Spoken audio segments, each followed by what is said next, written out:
+1 computer സയൻസിൻ്റെ പുതിയ text book വന്നിട്ടുണ്ട്. അതിൽ 13 ചാപ്റ്റേഴ്സ് ആണ് ഉള്ളത്. ആ 13 ചാപ്റ്റേഴ്സിൽ ആദ്യത്തെ 3 ചാപ്റ്റേഴ്സും അതേപോലെ അവസാനത്തെ ഒരു ചാപ്റ്ററും മാറ്റി വെച്ച് കഴിഞ്ഞാൽ ബാക്കിയുള്ള എല്ലാ ചാപ്റ്റേഴ്സിലും നമ്മൾ പഠിക്കുന്നത് പൈത്തൺ എന്ന പ്രോഗ്രാമിംഗ് ലാംഗ്വേജ് ആണ്. ഈ പൈത്തൺ നമ്മൾ എവിടെയോ കേട്ടിട്ടുണ്ടല്ലോ. അതെ, 10ാം ക്ലാസ് ലൈറ്റിലെ 3ാമത്തെ ചാപ്റ്റർ ആയിട്ടുള്ള കമ്പ്യൂട്ടർ ലാംഗ്വേജ് എന്ന ചാപ്റ്ററിൽ, കമ്പ്യൂട്ടർ ഭാഷ എന്ന ചാപ്റ്ററിൽ നമ്മളൊരു പ്രോഗ്രാമിംഗ് ലാംഗ്വേജിനെ പറ്റി പഠിക്കുന്നുണ്ട്. അത് നമ്മുടെ ഈ ഒരു പൈത്തണിനെ പറ്റി തന്നെയാണ് പഠിക്കുന്നത്. സത്യം പറഞ്ഞാൽ അവിടെ നമ്മൾ ബേസിക് ആയിട്ടുള്ള കുറച്ച് കാര്യങ്ങളെ പഠിച്ചിട്ടുള്ളൂ. ആ പഠിച്ച കാര്യങ്ങളൊക്കെ തന്നെ നിങ്ങൾക്ക് ഇവിടെ +1 പഠിക്കാനുണ്ട്. 10ാം ക്ലാസ്സിൽ പഠിച്ച കാര്യത്തിൻ്റെ ഒരു കണ്ടിന്യൂവേഷൻ നമുക്ക് ഇവിടെ കിട്ടുന്നത് നല്ലൊരു കാര്യം തന്നെയാണ്. പക്ഷേ കുറച്ച് കാര്യങ്ങളായിരിക്കില്ല പൈത്തണിൻ്റെ, കുറച്ചധികം കാര്യങ്ങൾ ബേസിക് ആയിട്ടുള്ള കാര്യങ്ങൾ തന്നെയാണ്. പക്ഷേ കുറച്ചുകൂടി അധികം കാര്യങ്ങൾ നമ്മളിവിടെ +1 പഠിക്കുന്നുണ്ട്. അപ്പോൾ ഇനിയുള്ള നിങ്ങളുടെ സംശയം എന്ന് പറയുന്നത് ഇത് ടഫാണോ, പഠിച്ചെടുക്കാൻ പറ്റുമോ തുടങ്ങിയ കാര്യങ്ങളാണ്. ആ കാര്യങ്ങളൊക്കെ നമുക്ക് പറയാം. അതിനു മുമ്പ് നമ്മൾ ഈ മാറ്റി വെച്ചിട്ടുള്ള ഒരു 4 ചാപ്റ്റർ ഉണ്ട് അല്ലേ. ആ 4 ചാപ്റ്റേഴ്സിൽ എന്താണ് പഠിക്കുന്നത് എന്ന് നോക്കാം. ആദ്യത്തെ ചാപ്റ്റർ എന്ന് പറയുന്നത് നമുക്ക് കുറച്ച് ഹിസ്റ്ററിയാണ്. നമ്മൾ കമ്പ്യൂട്ടർ സയൻസ് ആണ് പഠിക്കുന്നത്. അപ്പോൾ കമ്പ്യൂട്ടർ സയൻസിൻ്റെ പണ്ടത്തെ കമ്പ്യൂട്ടറിനെ പറ്റിയിട്ടും അങ്ങനെയുള്ള കുറച്ച് കാര്യങ്ങൾ, അബാക്കസ് അങ്ങനെയുള്ള കുറച്ച് കാര്യങ്ങളാണ് നമ്മൾ ആദ്യത്തെ ചാപ്റ്ററിൽ പഠിക്കുന്നത്. വലിയ ബുദ്ധിമുട്ടൊന്നുമില്ല, ഫുള്ള് തിയറിയാണ് പഠിക്കുന്നത്. പക്ഷേ കുറച്ച് പ്രധാനപ്പെട്ട കുറച്ച് പോയിന്റുകളൊക്കെ പഠിച്ചു കഴിഞ്ഞാൽ നിങ്ങൾക്ക് അതിലുള്ള കാര്യങ്ങളൊക്കെ നിങ്ങൾക്ക് പഠിച്ചെടുക്കാൻ വേണ്ടിയിട്ട് പറ്റും. അടുത്ത ചാപ്റ്റർ എന്ന് പറയുന്നത് വളരെ പ്രധാനപ്പെട്ട ഒരു ചാപ്റ്ററാണ്. കഴിഞ്ഞ വർഷം ഉണ്ടായിരുന്നു, ഈ ഫസ്റ്റ് ചാപ്റ്ററും കഴിഞ്ഞ വർഷം ഉണ്ടായിരുന്നു. ഇനി പഠിക്കാൻ വേണ്ടി പോകുന്ന ചാപ്റ്ററിലെ കാര്യങ്ങളൊക്കെ തന്നെ കഴിഞ്ഞ വർഷം ഉണ്ടായിരുന്നു. അതിൽ പഠിക്കുന്നത് നമ്പർ സിസ്റ്റംസും ബൂളിയൻ ആൾജിബ്രയും ഒക്കെയാണ്. നമ്പർ സിസ്റ്റം എന്ന് പറയുമ്പോൾ ബൈനറി, ഡെസിമൽ, ഹെക്സാ ഡെസിമൽ അങ്ങനെ കുറേ കാര്യങ്ങൾ നിങ്ങൾ പഠിക്കും. സത്യത്തിൽ ഇവിടെ കുറച്ച് മാത്സ് ആണ് വരുന്നത്. മാത്സ് എന്ന് പറയുമ്പോൾ അയ്യോ പെട്ടു അങ്ങനെ ആലോചിക്കണം. അങ്ങനെ ഭയങ്കര കോംപ്ലിക്കേറ്റഡ് ആയ മാത്സ് ഒന്നുമല്ല. കുറച്ച് കൂട്ടൽ, കുറക്കൽ, ഹരിക്കൽ, കുണിക്കൽ പോലുള്ള കുറച്ച് കാര്യങ്ങൾ മാത്രമേ നമുക്ക് ഇവിടെ പഠിക്കാനുള്ളൂ. ആ കാര്യങ്ങളൊക്കെ വെച്ചുകൊണ്ട് ചില കൺവേർഷൻസും കാര്യങ്ങളൊക്കെയാണ് നമ്മളിവിടെ മെയിനായിട്ട് നോക്കുന്നത്. നിങ്ങൾക്ക് എന്തായാലും +1 കമ്പ്യൂട്ടർ സയൻസ് എടുത്ത് പഠിക്കുമ്പോൾ ഒരു മാത്സ് ഇവിടെ പഠിക്കാനില്ലേ? ആ മാത്സിൻ്റെ അത്രയൊന്നും ഇത് വരില്ല. പക്ഷേ ഇവിടെ പലപ്പോഴും മാർക്ക് പോകാനുള്ള ഒരു സാധ്യതയുണ്ട്. അതെന്താണെന്ന് വെച്ചാൽ സ്റ്റെപ്പുകളൊക്കെ സിമ്പിളാണ് പഠിക്കാനുള്ള. ഓരോ കൺവേർഷൻ്റെയും ബാക്കിയുള്ള ഇതിൽ വരുന്ന മാത്സിൻ്റെ കാര്യങ്ങളൊക്കെ സ്റ്റെപ്പുകളൊക്കെ നമുക്ക് പെട്ടെന്ന് പഠിച്ചെടുക്കാൻ പറ്റും. പക്ഷേ എല്ലാം കൂടി ഒരു അവലി പരിവാവും. അതായത് കുറേ കാര്യങ്ങൾ നമുക്ക് പഠിക്കാനുണ്ട്. അപ്പോൾ ഇതെല്ലാം കൂടി മിക്സ് ആയിപ്പോവും. അത് ഇവിടെയായിരുന്നു, ഇത് എവിടെയായിരുന്നു എന്നുള്ളൊരു കൺഫ്യൂഷൻ ആവും. അപ്പോൾ അത് ഒഴിവാക്കാൻ വേണ്ടിയിട്ട് കറക്റ്റായിട്ട് തന്നെ ഓരോ കാര്യങ്ങൾ, ഇപ്പോൾ കൺവേർഷൻ ആണെങ്കിൽ കൺവേർഷൻ അതൊക്കെ നിങ്ങൾ ക്ലാസ് എടുത്ത് പഠിക്കും കേട്ടോ. ഇപ്പോൾ അതൊന്നും കേട്ട് പഠിക്കണ്ട. ഇപ്പോൾ ഡെസിമലിനെ ബൈനറിയിലേക്ക് മാറ്റുക, അതിൻ്റെ കൃത്യമായിട്ടുള്ള സ്റ്റെപ്പുകൾ പഠിക്കുക, കുറച്ച് പ്രോബ്ലംസ് ചെയ്ത് നോക്കുക. അങ്ങനെ കറക്റ്റായിട്ട് മനസ്സിലാക്കി പഠിച്ചാൽ നിങ്ങൾക്ക് കൺഫ്യൂഷൻ ഇല്ലാതെ കൊണ്ടുപോകാൻ പറ്റും. പിന്നെ അതേ ചാപ്റ്ററിൽ തന്നെ ബൂളിയൻ ആൾജിബ്ര നമ്മൾ പഠിക്കുന്നുണ്ട്. പുതിയൊരു കാര്യമായിരിക്കും നിങ്ങളത് കേൾക്കുന്നത്. ലോജിക് ഗേറ്റ് തുടങ്ങിയ കുറച്ച് കാര്യങ്ങളാണ്. മെല്ലെ അത് പഠിച്ച് സെറ്റാക്കുക. 3ാമത്തെ ചാപ്റ്ററിലേക്ക് വരുന്ന സമയത്ത് സ്വാഭാവികമായിട്ടും കമ്പ്യൂട്ടറിനെ പറ്റിയാണ് നമ്മൾ പഠിക്കുന്നത്. അപ്പോൾ കമ്പ്യൂട്ടറിൻ്റെ പാർട്സിനെ പറ്റി പഠിക്കണ്ടേ? പ്രധാനപ്പെട്ട കമ്പോണൻസ് ആണ് റാം പോലുള്ള കുറച്ച് കാര്യങ്ങളൊക്കെയാണ് നമ്മളവിടെ പ്രധാനമായിട്ട് പഠിക്കാൻ വേണ്ടിയിട്ട് പോകുന്നത്.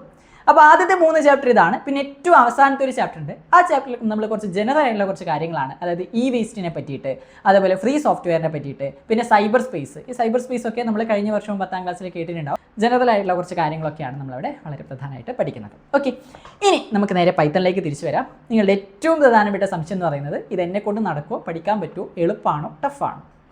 കാര്യമായിട്ട് പറയാം. കഴിഞ്ഞ വർഷം വരെ +1 പഠിപ്പിച്ചിട്ടുണ്ടായിരുന്നത് C++ ആണ്. നിങ്ങൾ കഴിഞ്ഞ വർഷം ആയിരുന്നെങ്കിൽ C++ എന്ന പ്രോഗ്രാമിംഗ് ലാംഗ്വേജ് ആണ് നിങ്ങൾ പഠിക്കുക. അവിടെയാണ് ഇപ്പോൾ പൈത്തൺ വന്നിട്ടുള്ളത്. C++നെ വെച്ച് നോക്കുമ്പോൾ പൈത്തൺ കുറച്ചും കൂടി എളുപ്പമാണ്. പിന്നെ C++ന് അതിൻ്റേതായ ഗുണങ്ങളുണ്ട്, അതേപോലെ തന്നെ പൈത്തണിന് അതിൻ്റേതായ ഗുണങ്ങളുണ്ട്. മാറി വന്നിട്ടുള്ള കാലത്തിനനുസരിച്ചിട്ട് നമുക്കിപ്പോൾ ഒരുപാട് ആപ്ലിക്കേഷൻസ് ഒക്കെ വരുന്ന സമയത്ത് അത്തരത്തിലുള്ള ആപ്ലിക്കേഷൻസ് ഒക്കെ ഉണ്ടാക്കാൻ വേണ്ടിയിട്ട് പൈത്തൺ യൂസ് ചെയ്യാറുണ്ട്. അപ്പോൾ എന്തായാലും ഈ ഒരു ചേഞ്ച് നല്ലത് തന്നെയാണ്. പിന്നെ ഒരു ബിഗിനർ ഫ്രണ്ട്ലി ലാംഗ്വേജ് ആണ് പൈത്തൺ എന്ന് പറയുന്നത്. നിങ്ങൾക്ക് പഠിച്ചെടുക്കാനൊക്കെ പറ്റുന്ന ഒരു ലാംഗ്വേജ് കൂടിയാണ്. നിങ്ങൾ ഈ പൈത്തൺ പഠിച്ച് തുടങ്ങുന്ന ആദ്യത്തെ ഒരു 2-3 പൈത്തൺ തുടങ്ങുന്ന ആദ്യത്തെ ആ 2-3-4 ചാപ്റ്ററില്ലേ, ആ ചാപ്റ്റേഴ്സ് നിങ്ങൾ വലിയ കാര്യമായിട്ടൊന്നും നോക്കിയില്ല, വലിയ പ്രാധാന്യമൊന്നും കൊടുത്തില്ലെങ്കിൽ പിന്നീട് അങ്ങോട്ടുള്ള ചാപ്റ്റേഴ്സ് നിങ്ങൾക്ക് നല്ല ബുദ്ധിമുട്ടായിട്ട് ഫീൽ ചെയ്യും. കാരണം അങ്ങോട്ടേക്ക് എത്തുമ്പം കോഡിൻ്റെ ലെങ്ത്ത് കൂടും, വലിയ കോഡായിരിക്കും നിങ്ങൾ നോക്കുക. അപ്പോൾ ആ കോഡ് കാണുന്ന സമയത്ത് നമുക്ക് ഇതിൻ്റെ അകത്തുള്ള ഓരോ ലൈനും മനസ്സിലാവില്ല. പ്രത്യേകിച്ച് അവസാനത്തോട്ടുള്ള ചാപ്റ്റേഴ്സിലേക്ക് എത്തുമ്പോൾ നമ്മളിവിടെ സോർട്ടിങ്, അതേപോലെ സെർച്ചിങ് തുടങ്ങിയ കുറേ അൽഗോരിതംസും അവിടെ കുറച്ചധികം കോഡുകളൊക്കെ നിങ്ങൾ പഠിക്കാനുണ്ട്. അവിടെയൊക്കെ എത്തുമ്പോൾ അവിടെ കൊടുത്ത് ഓരോ ലൈനിനെ പറ്റിയിട്ട് മനസ്സിലാക്കണമെങ്കിൽ, ഇതെന്തിന് എവിടെ എങ്ങനെ കൊടുത്തു എന്നൊക്കെ മനസ്സിലാകണമെങ്കിൽ ആദ്യത്തെ 3-4 ചാപ്റ്റർ നിങ്ങൾക്ക് നന്നായിട്ട് അറിയണം, അല്ലെങ്കിൽ പെട്ടുപോകും. അപ്പോൾ എന്ത് ചെയ്യുക? ഈ പൈത്തൺ തുടങ്ങിക്കഴിഞ്ഞാൽ, പൈത്തൺ നല്ല ബാക്കിയല്ലോ അതേപോലെ തന്നെ പഠിക്കണം. എന്നാലും ഞാൻ പറയാണ്, ഈ പൈത്തൺ നിങ്ങൾക്ക് എളുപ്പമായിട്ട് തോന്നുന്നുണ്ടെങ്കിൽ ആദ്യത്തോട്ട് തന്നെ നല്ല രീതിയിൽ മനസ്സിലാക്കി പഠിക്കാം. ഇനി രണ്ടാമത്തെ ഒരു ടിപ്പ് പറഞ്ഞുതരാം. അതെന്താണെന്ന് വെച്ചാൽ ഇവിടെ നിങ്ങൾ കുറേ ടേംസുകൾ കേൾക്കും.